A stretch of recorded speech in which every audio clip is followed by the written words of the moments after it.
Thanks, Jerry. Good afternoon, everybody. First of all, I'd like to thank Jane for inviting me along to give a talk here today. Jerry mentioned that this will be a shorter talk, but I see the next talk isn't scheduled to start until 2 o'clock, so hopefully we'll make the most of all that time. So I'm going to talk about funding, and particularly European funding. Okay. It was very interesting to hear all the talks this morning and all the research that's being done. But the reality of this in a lot of cases is that without funding to actually support that work, a lot of that research would not get carried out. So in this presentation, basically, I'm going to focus on Horizon 2020, which is the main European programme for funding research and innovation. But I will also mention in passing as well two other lesser known programmes, European programmes. Excel, which is the Electronic Components and Systems for European Leadership, and also the Ambient Assisted Living programme. Now those two programmes, although they're European programmes, there is an element of national funding involved in those, so the rules are quite different. Okay, and I'll finish up with just some further information where you can get support and so on. So starting out with Horizon 2020, as I mentioned, it's the European Commission's main instrument for funding research and innovation across both academia and research. This particular programme is Framework Programme 8 in the normal run of things. It was launched at the start of 2014. It's going to run for 7 years, and the overall budget is in the region of 80 billion euro. Sounds like a lot of money, but when you dig down into the nitty-gritty of it and the different topics and so on, you will soon see that there's not actually a huge amount of money to go around for the programme. It was launched at the start of 2014, as I mentioned. It's a core part of the Commission's Europe 2020 strategy. It's part of the Innovation Union and the European Research Area strategies. I suppose the focus when the Commission were putting this programme together was on trying to kickstart the economy, trying to respond to the economic crisis, addressing people's concerns about livelihoods, about environment and so on, and also looking at strengthening the position of EU companies on a global stage. It's basically divided into 3 pillars, and I suppose this is the simplified view of the programme. We have an excellent science pillar, an industrial leadership pillar, and a societal challenge pillar. And as you can see, hopefully that slide is pretty self-explanatory. The societal challenges, we have 7 specific focus areas. Health is one of them. There's other areas that focus on food security, energy, transport, security, and so on. The industrial leadership pillar is really focusing in on developing the core technologies that can be applied within the different societal challenges. And one of the largest areas within this industrial leadership pillar is ICT. Okay, and that's specifically the area that I look after within the National Support Network for Horizon. The excellent science pillar, I suppose, is really about going back to basics, looking at early stage research.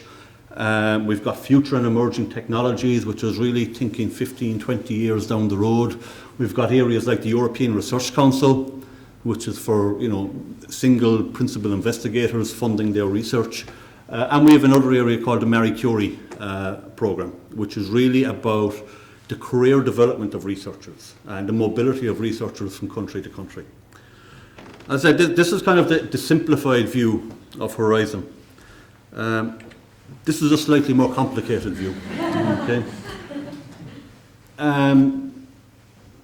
There's a lot of bureaucracy with Horizon. It's a minefield of acronyms.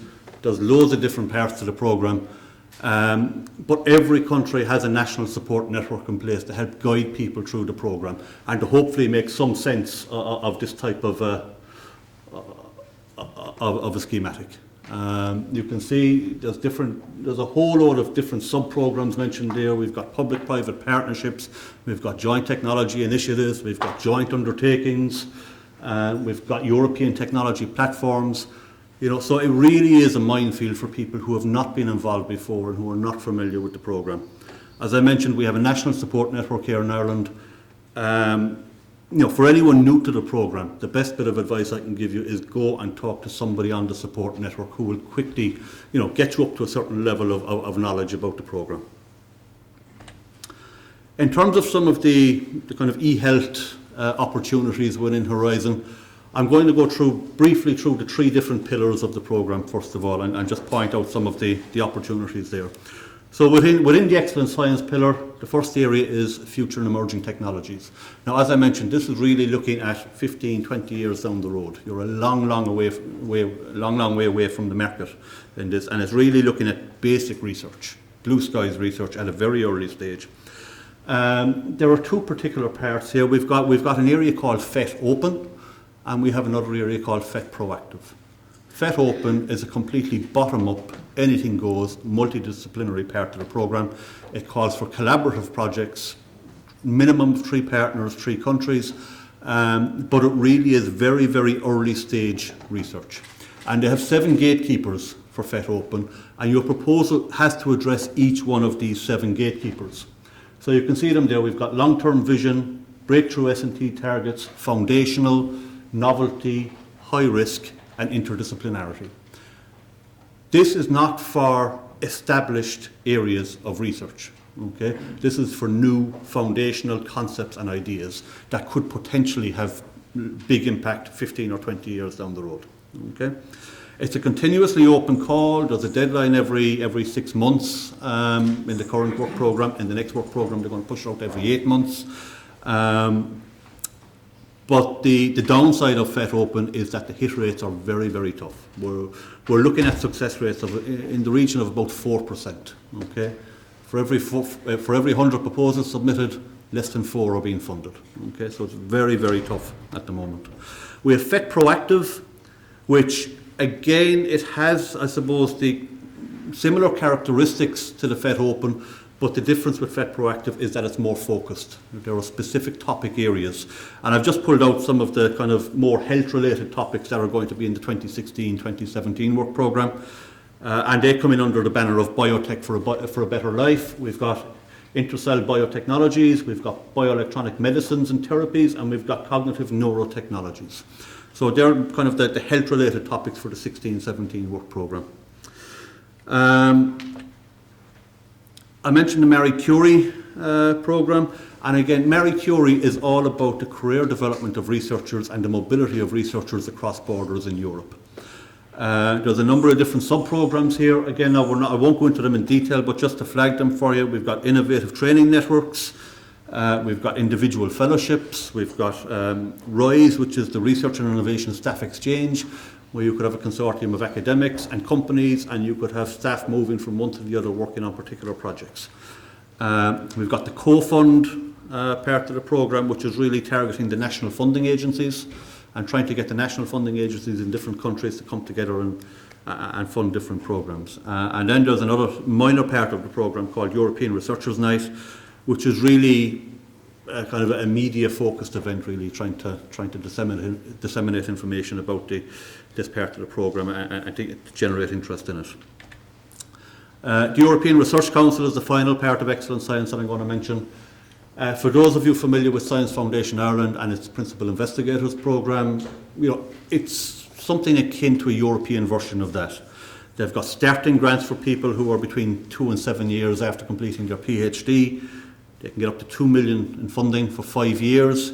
We've got consolidator grants, we've got advanced grants. There's synergy grants where a number of different investigators from different countries want to come together and collaborate. And there's also some proof of concept grants for looking at innovating some of the results that are coming out of this early stage research. In the industrial technologies pillar, I'm just going to focus in on ICT. For those of you who were involved with previous framework programs, you will know that ICT was and is a very broad area. But one of the differences we're seeing going from, say, Framework Programme 7 to FP8 or Horizon 2020 as it's called, is that a lot of the application-focused research is being taken out of ICT and put into each of the societal challenges. So in FP7 we would have had ICT for health as a core part of the ICT work programme, but in the in the Horizon programme now, that ICT for health has been taken out of ICT and has been put into the health societal challenge area. And the same with each of the other societal challenge areas. So the application-driven side of ICT has moved. Okay, but there are still opportunities, I would say, within the ICT work programme for people to focus in on. The next couple of slides, well, let me just focus on some of the results first of all. This is ICT Call 1, which was the 2014 call. To give you a feel for the level of success, there were over 1,600 proposals submitted at a European level. 207 of those were funded, 13% hit rate, which is quite competitive. From an Irish perspective, we did very well. Our target would be to achieve 1.5% of the budget. We actually came in with 3.5%.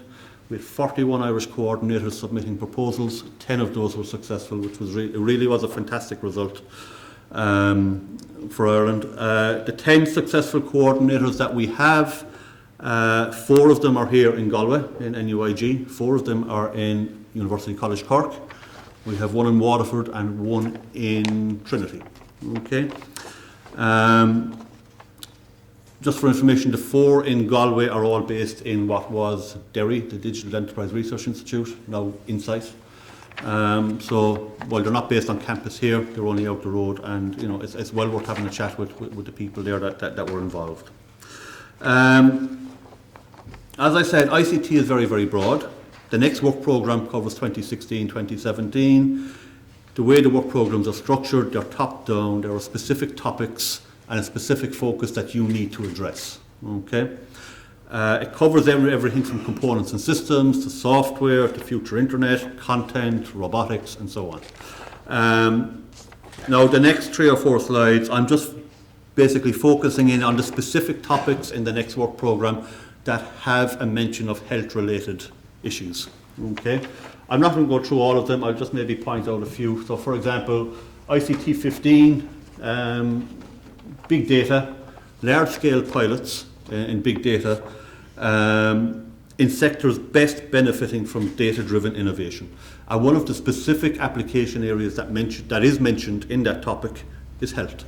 Okay. Now, we've had big data in the previous work programme as well. So we had topics on big data, and in fact, I think 2 of the 4 Galway successful coordinators were in the big data space. Okay. Again, I presume these slides will be circulated later so people can focus in on the topics themselves. But I mean, there's other areas there like smart systems integration, organic and large area electronics. We've got the 5G, which is the future internet, future networking technologies.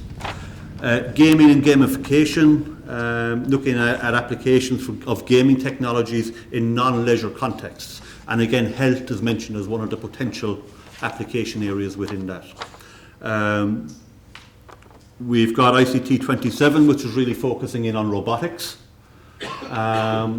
And there's aspects there in terms of safety certification. And the example areas that they mention include healthcare for the elderly, handicapped care applications, and so on.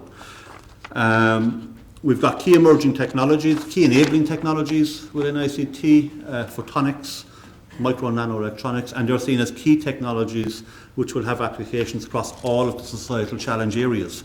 Photonics in particular, in the 2016 call, we'll have a biophotonics topic, looking at advancing imaging for in-depth disease diagnosis. We'll also have validation and demonstration of new microdisplays for key application areas. And again, healthcare is a specific application area mentioned in the work programme. Photonics in 2017, we're going to have biophotonics in there again, imaging systems for in-depth disease diagnosis. I suppose just to focus in on one final area, Internet of Things is a real buzzword within Europe at the moment. And there's a big focus area on Internet of Things in the next work programmes. Within the ICT work programme, we'll have large-scale pilots in the area of Internet of Things, and there are 6 specific demonstrators being called for, or pilots, right? 2 of these I think I've picked out as being health-related. So the first one is smart living environments for ageing well. There's a budget of €20 million there to fund one single project. You know, it's going to be a large project. And pilot 3, wearables for smart ecosystems, 15 million, again, to fund one single project. I won't focus in on any of the other areas there. Moving on to the ICT, onto the societal challenge for health. Again, this is a continuation of what we've had in the previous years. We have areas of looking at active and healthy ageing. We've got personalisation of healthcare. The results from the 2014 call, just for information, we had 4 successful coordinators in Ireland out of 56. The total funding achieved was just over 16 million, which came in at, I think, 2.7% of the overall budget. So again, a very good, healthy performance nationally within the programme. As I say, 1.5% is the target across all these programmes. If we get 1.5%, we're happy. The 4 successful coordinators, 3 of them were based here in NUIG. So I think NUIG so far has more coordinators than any university in the country within Horizon 2020. The coordinators from Galway, we had Tim O'Brien and Frank Barry, who were in Remedy, I think. And they were looking at novel cell therapy for diabetic kidney diseases, and also treatment of osteoarthritis. The other 2 coordinators we had, one of them is here in Galway, and that was a kind of an e-health project. It's Dipna Casey in nursing and midwifery. The project is managing active and healthy ageing with use of caring service robots. And the 4th successful coordinator we had is actually in DCU. And again, I think it's a project that's going to be of interest to people here. It was technology-enabled behavioural change as a pathway towards better management of CVD. Okay, so you can see the types of projects here that are coming through. We've lots of experience within the country here of people who have who've gone in, been successful. And one of the things we're encouraging people to do is actually to try, wherever possible, bring in more Irish partners with them. So anybody looking to get involved in these areas, the worst thing you could, one of the best things you could do at this stage is, arrange to have a chat with somebody here locally who's done it already, and bring you up to speed on what they're doing. In terms of what's coming up in the health work programme, we've got personalised medicine, a number of topics there around active ageing and self-management of health, and we've also got some topics around methods and data. Okay. Again, given the time constraints, I won't go into any detail there, but you'll have the slides later. 2 other parts of the programme I want to briefly mention, because I know there are some companies here today. We have the SME instrument, which is really a part of the programme that is only for SMEs. It's the one part of the programme where an SME can go in on their own, where they don't need partners. Essentially, there are 3 phases. Phase 1 is basically a €50,000 lump sum to do a feasibility study and come up with an in-depth business case.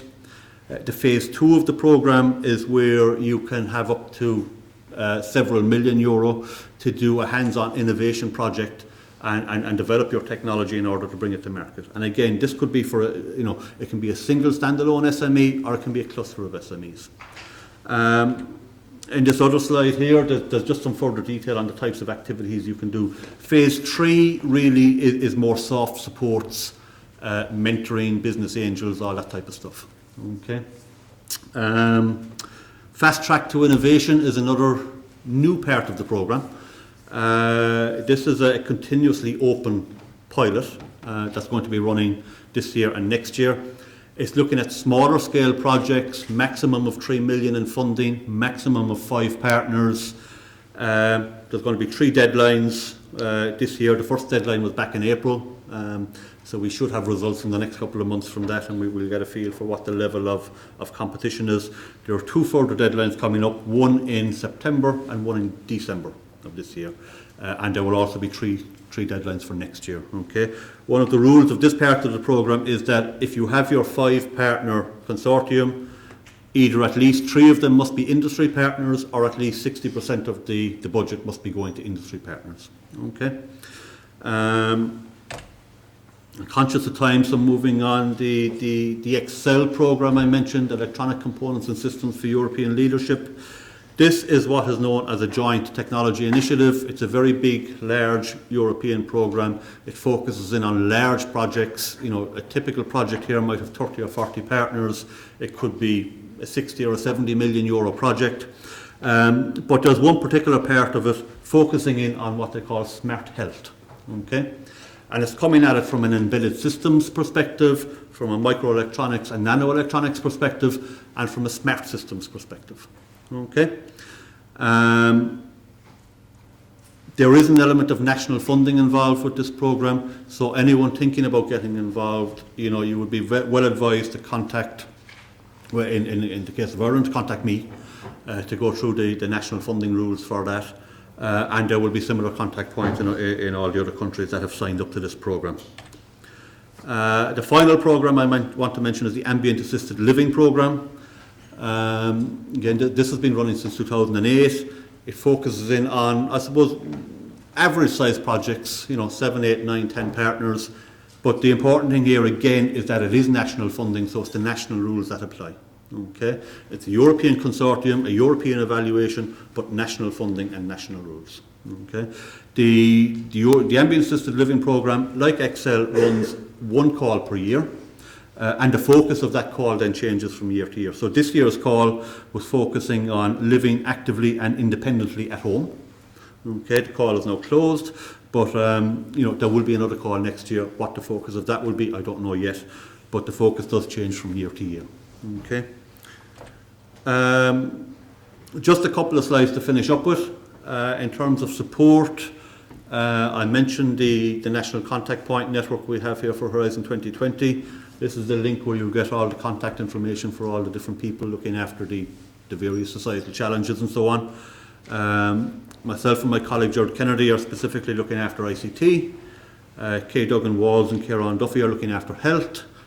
I look after the Excel program, and Kieran Duffy again looks after ambient assisted living. Okay, and again, all the contact details, all our numbers, email addresses are in the h2020.ie website.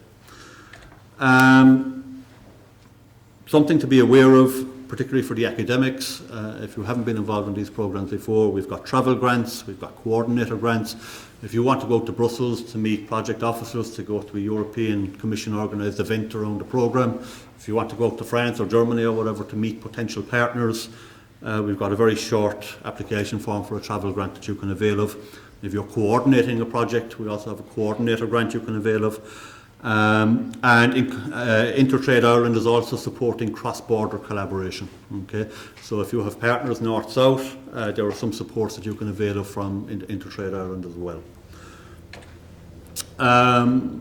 Some useful sources of information.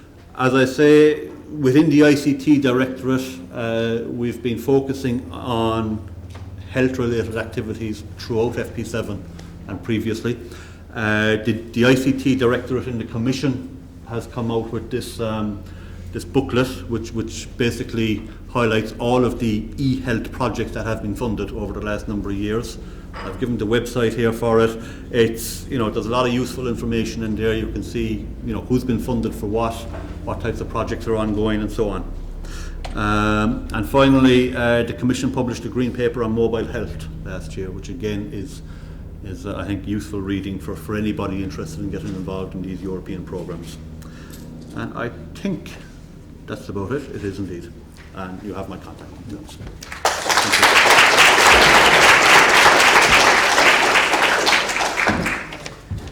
Thank you very much, Stephen. Nice to have some positive news about Galway's performance in these schemes, but I suppose if we're honest about it, I think Stephen probably knows more about what's happening in the university than we do ourselves, and I think we really need people like Stephen if we're to make funding applications to these cross-border funders to let us know what's happening throughout Europe and also within Ireland. So I suppose I've come to the realisation that applying for money like this is very different from applying for funding from national funders. Different process, and you need expertise and support like Enterprise Ireland. Unfortunately, the clock has beaten us. We have a standing lunch, and there'll be the opportunity to speak to any of the keynotes, Jeremy and Sherry and Stephen, during that lunch. So I suggest we probably finish now. Can I thank our three speakers? Just give them a round of applause.